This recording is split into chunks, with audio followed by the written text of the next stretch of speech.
Mechanical ఇంజనీర్కు పునర్వైభవం రాబోతుందా? నా ఉద్దేశంలో mechanical engineering స్టడీగానే ఉండిందండి.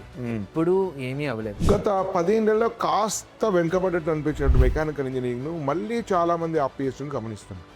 ఇప్పుడు సాఫ్ట్వేర్ చేసేస్తోంది కాబట్టి సాఫ్ట్వేర్ జాబ్స్ పడడంతో మెకానికల్ ఇంజనీరింగ్కి మళ్ళీ ప్రయారిటైజ్ చేస్తున్నారు.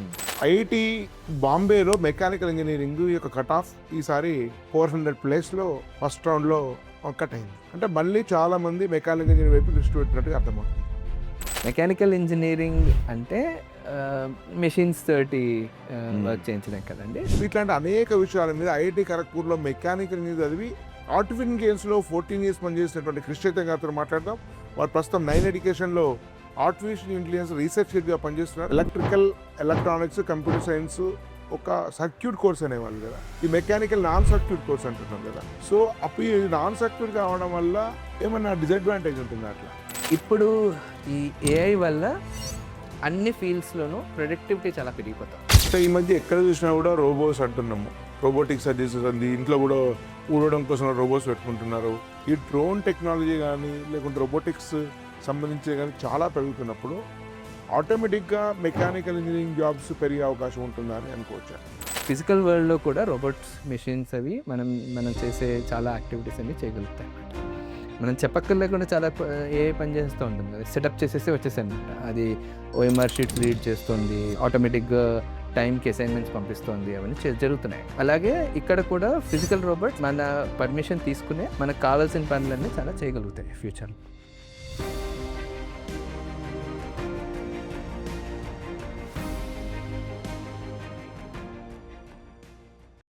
మెకానికల్ ఇంజనీర్కు పునర్వైభవం రాబోతుందా? గత 10 ఏళ్లలో కాస్త వెనుకబడ్డట్టు అనిపించినట్టు మెకానికల్ ఇంజనీరింగ్ను మళ్ళీ చాలామంది ఆపిఎస్ను గమనిస్తున్నారు. ఐఐటి బాంబేలో మెకానికల్ ఇంజనీరింగ్ యొక్క కట్ ఆఫ్ ఈసారి 400 ప్లేస్లో ఫస్ట్ రౌండ్లో కట్ అయింది. అంటే మళ్ళీ చాలామంది మెకానికల్ ఇంజనీరింగ్ వైపు దృష్టి పెడుతున్నట్టుగా అర్థమవుతుంది. అంటే మెకానికల్ ఇంజనీర్ అనగానే మనం చాలా లిమిటెడ్ ఫీల్డ్ లాగా మనం భావిస్తుంటాం. దానిలో అనేక రకాల సబ్ బ్రాంచెస్ ఉన్నాయి, అనేక రకాల రీసెర్చ్ జరుగుతున్నాయి. సో మెకానికల్ ఇంజనీరింగ్ అనేది రోబోటిక్స్ తోటి కానీ ఎలక్ట్రానిక్స్తో కానీ ఇంటిగ్రేట్ అయి ఉన్నది. ఏఐ ప్లస్ మెకానికల్ ఇంజనీరింగ్ కూడా కలిపి నేర్చుకోవాల్సిన అవసరం ఏర్పడింది. సో ఇట్లాంటి అనేక విషయాల మీద ఐఐటి ఖరగ్పూర్లో మెకానికల్ ఇంజనీరింగ్ చదివి ఆర్టిఫిషియల్ గేమ్స్లో 14 years పనిచేసినటువంటి కృషి చైతన్య గారితో మాట్లాడదాం. వారు ప్రస్తుతం 9 ఎడ్యుకేషన్లో ఆర్టిఫిషియల్ ఇంటెలిజెన్స్ రీసెర్చ్ హెడ్గా పనిచేస్తున్నారు. నమస్తే సార్. నమస్కారం అండి. అంటే ఇప్పుడు నేను మామూలు ఇంజనీరింగ్ కౌన్సిలింగ్ చేస్తున్నాను. కట్ ఆఫ్స్ గమనిస్తే ఒక 15 years back computer science, electronics ఒకలాగుండి మెకానికల్, ఎలక్ట్రికల్ ఒకలాగుండే. స్లోగా ఒక 10 years నుంచి మెల్లిగా మెకానికల్ ఇంజనీరింగ్ చాలా దూరం జరిగి ఎలక్ట్రికల్ ఇంజనీరింగ్, ఈసీఈ, సిఎస్సి అంత సర్క్యూట్ కోర్స్ అంటే జరిగి మెకానికల్ ఇంజనీరింగ్ కొంచెం డిగ్రేడ్ అయిపోయినట్టుగా భావన వచ్చింది. డిగ్రేడ్ అయిపోయింది అని అనట్లేదు. ఈ రీజన్ ఏంటి సార్ యాక్చువల్గా? ఒకప్పుడు నా ఉద్దేశంలో మెకానికల్ ఇంజనీరింగ్ స్టడీగానే ఉండిందండి. ఇప్పుడు ఏమీ అవ్వలేదు. ఈ సాఫ్ట్వేర్ జాబ్స్ బూమ్ వల్ల జనాలు సాఫ్ట్వేర్ పే ఎక్కువ అవడం వల్ల సాఫ్ట్వేర్ జాబ్స్కి షిఫ్ట్ అయ్యారు. ఇప్పుడు సాఫ్ట్వేర్ చేసేస్తోంది కాబట్టి సాఫ్ట్వేర్ జాబ్స్ పడడంతో మెకానికల్ ఇంజనీరింగ్కి మళ్ళీ ప్రయారిటైజ్ చేస్తున్నారు. మెకానికల్ ఇంజనీరింగ్ అంటే మెషిన్స్ తోటి వర్క్ చేయించడం కదండి. మోస్ట్లీ ఈ ఫీల్డ్స్ మేము చదువుకున్న టైంలో మ్యానుఫ్యాక్చరింగ్లో ఉంటుంది. ఈ ఇండస్ట్రీస్లోను, ఫ్యాక్టరీస్లోను మెషిన్స్ ఉంటాయి కదా, వాటితోటి మ్యానుఫ్యాక్చరింగ్ ప్రొడక్టివిటీ ఎలా పెంచవచ్చు, మ్యానుఫ్యాక్చరింగ్ మీద ఉంటుందండి. ఇంకొకటి ఫ్లూయిడ్స్, ఇంకా fuel based systems, automotive industry కానీ, ఏరోనాటిక్స్, రాకెట్ ఇంజనీరింగ్ కానీ, ఈ ఫీల్డ్స్తో ఒక వర్టికల్ ఉంటుందండి. ఇంకొకటి వచ్చేసి రోబోటిక్స్. రోబోటిక్స్ మెకానికల్ చాలా కనెక్టెడా? సో అది కూడా ఒక మిషనే కదా, ఎంత ఎనర్జీ పడుతుంది, ఇక్కడ నుంచి ఇక్కడ మూవ్మెంట్ అవ్వాలంటే ఎలా డిజైన్ చేయాలి, సో కనెక్టెడే అండి. సో రోబోటిక్స్ అనేది ఒక థర్డ్ ఫీల్డ్. ఇప్పుడు ఈ ఏఐ వల్ల అన్ని ఫీల్డ్స్లోనూ ప్రొడక్టివిటీ చాలా పెరిగిపోతుంది. ఓకే, లెట్స్ సే ఒక మెషిన్ డిజైన్ చేయడానికి కానీ, ఒక మెషిన్ చేయడానికి కానీ, మ్యానుఫ్యాక్చరింగ్ ప్రొడక్టివిటీ కానీ, రోబోటిక్స్ కానీ ఏవైతే ఉన్నాయో ఇప్పుడు అవన్నీ స్కిల్ అప్ అవుతున్నాయి. ఓకే, సో ఈ సాఫ్ట్వేర్ జాబ్స్ లేకపోవడంతో మళ్ళీ ప్రయారిటైజ్ చేస్తున్నారు అనుకుంటే అది ఎవర్ గ్రీన్ అండి. మనకు మిషన్స్ కావాలి, ఫ్యూచర్లో కూడా అవసరం పడుతుంది. దాన్ని డిజైన్ చేసే జాబ్స్ ఉంటాయి, ముందు ఉన్నాయి, ఉంటున్నాయి, ఉంటాయి కూడా. ఎలక్ట్రికల్, ఎలక్ట్రానిక్స్, కంప్యూటర్ సైన్స్ ఒక సర్క్యూట్ కోర్స్ అనేవాళ్ళు కదా, ఇది మెకానికల్ నాన్ సర్క్యూట్ కోర్స్ అంటున్నారు కదా. సో అప్పుడు ఇది నాన్ సర్క్యూట్ కావడం వల్ల ఆ, ఏమన్నా డిసడ్వాంటేజ్ ఉంటుందా అట్లా? నాకు తెలిసి ఫ్యూచర్లో అలా ఉండదండి. మ్మ్. మొత్తం మెషిన్స్ అన్ని స్మార్ట్ మెషిన్సే అవుతాయి. మ్మ్. ఇది కూడా అవి circuit మనతో కిందకే వస్తుంది. మాట్లాడితే అంతే, అన్నిట్లోనూ ఈ చిప్స్ వెళ్తాయి. మ్మ్. అవి మనతో మాట్లాడితే మన లాంగ్వేజ్లో మనం అర్థం చేసుకుంటే మనకు కావాల్సినట్టుగా చేస్తూ ఉంటాయి. మనం వాటిని తయారు చేయడం కూడా అలాగే తయారు చేస్తూ ఉంటాం ఫ్యూచర్. మ్మ్. అంటే మెకానికల్ ఇంజనీరింగ్లో ఎలక్ట్రానిక్స్ ఇంటిగ్రేట్ అయిపోతుంది ఈ మధ్య కాలంలో కదా, అవునండి, ఎలక్ట్రానిక్స్ ఏఐ కూడా ఇంటిగ్రేట్ అయిపోతుంది. అయిపోతాయి. కాబట్టి మెకానికల్ మున్పటి పాతకాలం ఓన్లీ మిషన్ సంబంధించిన ఇంజనీరింగే కాదు, అవునండి, machine engineering plus electronics plus ఏ ఇవన్నీ కలిపి సిలబస్ కరికులం కూడా మారుతుంది అట్లా. మారుతూ ఉంటుందండి, మారాల్సిందే. ఒకప్పటి మెకానికల్ ఇంజనీరింగ్ కరికులం ఇప్పుడు రాబోయే మెకానికల్ ఇంజనీరింగ్ కరికులం ఒకటి కాదు, చాలా చేంజెస్ ఉంటాయి. చేంజెస్ ఉంటాయి. ఓకే సార్, ఇప్పుడు మెకానికల్ ఇంజనీరింగ్లో చాలా స్ట్రీమ్స్ ఉంటాయి ఉన్నట్టు తెలుస్తుంది, కానీ అవి మెకానికల్ ఇంజనీరింగ్ యొక్క సబ్ బ్రాంచ్ అని తెలియదు నేను అనుకుంటున్నాను, కరెక్ట్ చేయండి ఒకవేళ తప్పైతే. ఉదాహరణకు automobile engineering, naval architecture, aeronautical engineering, nanotechnology, robotics, mechatronics, ఇవన్నీ మెకానికల్ ఇంజనీరింగ్ సంబంధించినవి అనుకోవాలా?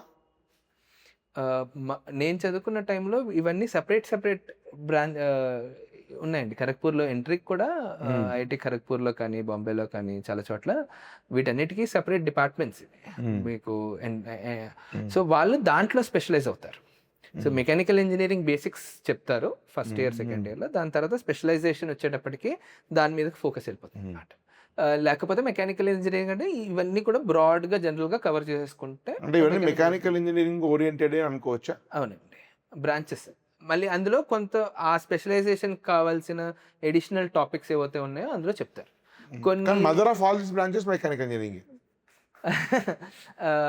ఈ మెషిన్స్ తోటి ఉండేవన్నీ మెకానికల్ ఇంజనీరింగ్.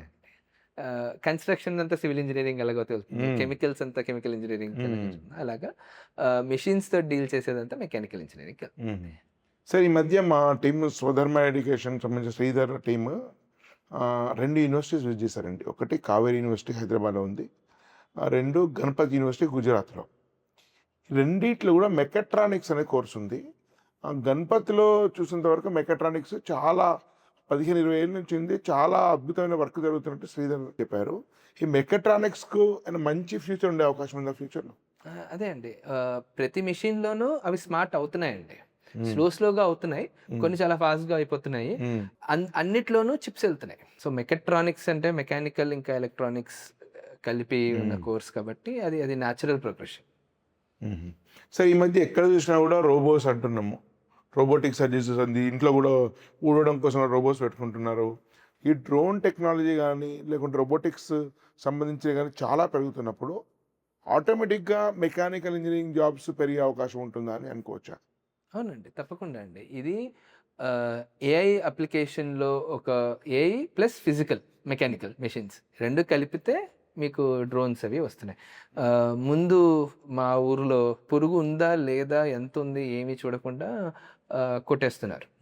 ఇప్పుడు మీరు మీ ఫోన్ తోటి ఒక పిక్చర్ తీసి ఒక వీడియో తీసి చెప్తే, మీరు అడిగితే వీడియో తీసి ఎన్ని పురుగులు ఉన్నాయి, ఎలాంటి పురుగులు ఉన్నాయి, ఏంటి ప్రాబ్లం చెప్తుంది, చెప్పేస్తుంది. సో అది డ్రోన్కి ఆటోమేటిక్గా చెప్తుంది ఎక్కడెక్కడ పురుగులు ఉన్నాయి, ఎంత పురుగు ఉంది, ఎంత కొట్టాలి, అసలు కొట్టాలా అక్కర్లేదా, ఎప్పుడు కొట్టాలి, ఎప్పుడు ఎఫెక్టివ్. అలాగే కాయలు తీసేటప్పుడు కొన్ని చిన్నవి పడతాయి, కొన్ని పెద్దవి పడతాయి.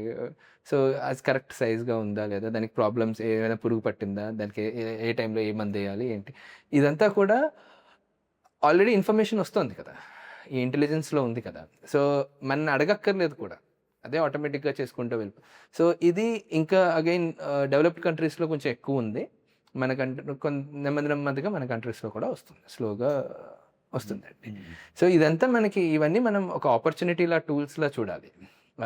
అది దాని చేత ఈజీగా పనిచేస్తే మనకి ఎఫెక్ట్ అంటే అక్కర్లేకుండా మన పెస్టిసైడ్స్ అవి మనకి వెళ్తున్నాయి కదా, ఎక్కువ మందులు వేసేసి మనం తింటున్నాం, అది మన హెల్త్ పాడవుతాయి, మన రెసిస్టెన్స్ తగ్గుతుంది, కావాల్సిన చోట రాక పాడైపోతున్నాయి పంటలు అవి. సో ఈ టెక్నాలజీ ఉందంటే చాలా ప్రొడక్టివ్ అవుతుంది కదా. సో ఓవర్ టైం ఇది నాకు తెలిసి న్యాచురల్ ప్రోగ్రెషన్ ఇది. రోబోటిక్స్ అలాగే ఇది అగ్రికల్చర్ చెప్పారు కాబట్టి ఒక ఫీల్డ్, మిగతా అన్ని ఫీల్డ్స్లో కూడా స్లోగా అవుతుంది ప్రోగ్రెషన్. కానీ ఏఐ మనకి కళ్ళు ఎలాగుందో కెమెరా నుంచి చూడగలుగుతుంది, మనకి బ్రెయిన్ ఎలా ఉందో మనం ఎలా ప్రాసెస్ చేస్తామో అది కూడా ప్రాసెస్ చేయగలుగుతుంది. సో ఫిజికల్ వరల్డ్లో కూడా రోబోట్స్, మెషిన్స్ అవి మనం చేసే చాలా యాక్టివిటీస్ అన్ని చేయగలుగుతాయి అన్నమాట. ఇంకా ఎట్ దిస్ పాయింట్ ఇంకా అంత ప్రోగ్రెషన్ లేదు, కానీ అన్ని ఆస్పెక్ట్స్ ఉన్నాయి. చూడగలుగుతుంది, ప్రాసెస్ చేయగలుగుతుంది, యాక్షన్స్ తీసుకోగలుగుతుంది. మనం చెప్పక్కర్లేకుండా చాలా ఏఐ పని చేస్తూ ఉంటుంది కదా. నేను ఇప్పుడు ఇక్కడుండి నేను చేస్తున్నా కానీ నేను చేయాల్సిన పని కొంత చేసేస్తుంది. నేను అది పెట్టేసి సెటప్ చేసేసి వచ్చేసాను అనమాట. అది ఓఎంఆర్ షీట్స్ రీడ్ చేస్తుంది, తర్వాత ఆటోమేటిక్గా టైంకి అసైన్మెంట్స్ పంపిస్తుంది, అవన్నీ జరుగుతున్నాయండి. సో అలాగే ఇక్కడ కూడా ఫిజికల్ రోబోట్స్ మన పర్మిషన్ తీసుకునే మనకు కావాల్సిన పనులన్నీ చాలా చేయగలుగుతాయి ఫ్యూచర్లో. సో రోబోటిక్స్ పెరుగుతున్నప్పుడు ఆటోమేటిక్గా మెకానికల్ ఇంజనీరింగ్ యొక్క అవసరం పెరుగుతుంది అంతే డెఫినెట్గా. తప్పకుండా పెరుగుతుంది. సో మెకానికల్ ఇంజనీరింగ్ అనేది ఇంకా ఫ్యూచర్, అద్భుతమైన ఫ్యూచర్ ఉంది. ఏఐ వల్ల, ఎలక్ట్రానిక్స్ వల్ల, రోబోటిక్స్ వల్ల అనుకోవచ్చు. ఇవన్నీ కలిపి వాడుకోవాలండి. కలిపి వాడుకుంటే చాలా ప్రొడక్టివ్ అవుతాయి. సో మెకానికల్ ఇంజనీరింగ్ తప్పకుండా యూజ్ అవుతుంది అన్నిట్లోనూ.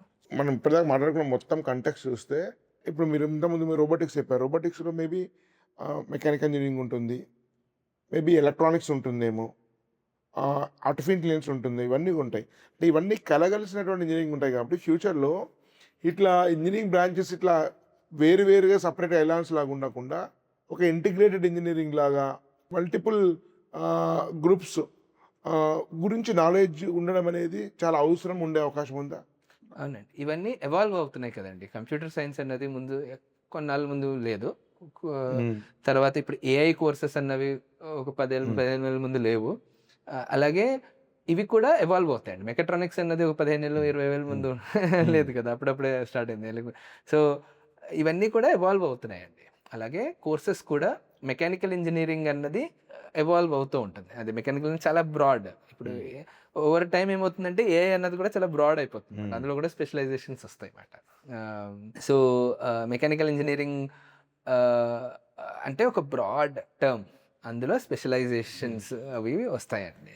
కోర్సెస్ కూడా అలాగే ఎవాల్వ్ అవుతాయి. Sir, only software engineering courses నేర్చుకున్నా, ఓన్లీ ఏఐ టూల్స్ నేర్చుకున్నా పూర్తి ప్రయోజనం ఉండదు జాబ్ సెక్టర్లో. దాంతోపాటు ఏదో ఒక దానిలో ఒక డొమైన్ ఎక్స్పర్టైజ్ ఉండాలి. అట్లా ఉన్న వాళ్ళకి ఎక్కువ ఆపర్చునిటీస్ ఉంటుంది. మెకానికల్ కావచ్చు, ఎలక్ట్రికల్ కావచ్చు, ఫార్మసీ కావచ్చు, వేరే వేరే ఫీల్డ్స్ కావచ్చు. ఒక డొమైన్ ఎక్స్పర్టైజ్ ఉండి ఏఐ నాలెడ్జ్ ఉన్నప్పుడు మీకు ఎక్కువ జాబ్స్ రావడానికి ఆపర్చునిటీస్ ఉంటాయి అని అనుకోవచ్చా? నా ఉద్దేశంలో ఏఐ అన్నది తెలుసుకోవాలి, అందరూ వాడాలి. వాడితే ఎక్కువ ప్రొడక్టివ్ అవుతూ ఉంటుంది. కానీ అది సైలోలో కాకుండా ఎందులోనైనా అప్లై చేయాలి కదా. సో ఆ అప్లికేషన్ ఫీల్డ్స్ అన్నీ వాటి మీద ఈ మెకానికల్ ఇంజనీరింగ్ అవనివ్వండి, సివిల్ ఇంజనీరింగ్ అవనివ్వండి, ఏదైనా కానీ ఆ స్పెషలైజేషన్ ఉంటే స్ట్రాంగ్గా ఉంటుంది అన్నది నా నమ్మకం.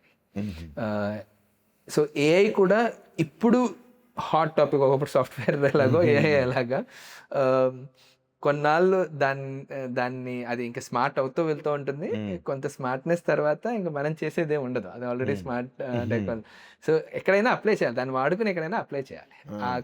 అవి ఇంజనీరింగ్ టాపిక్స్ ఆర్ ఇంజనీరింగ్ అనుకుంటే ఇంజనీరింగ్ ఫీల్డ్ అనుకుంటే, మెడికల్ అనుకుంటే మెడికల్, లేకపోతే సో మన నాలెడ్జ్ ఏదైతే ఉందో ఆ నాలెడ్జ్ని మన స్కిల్స్ ఏవైతే ఉన్నాయో ఏఐ తోటి ఇంకా బెటర్ చేయొచ్చు.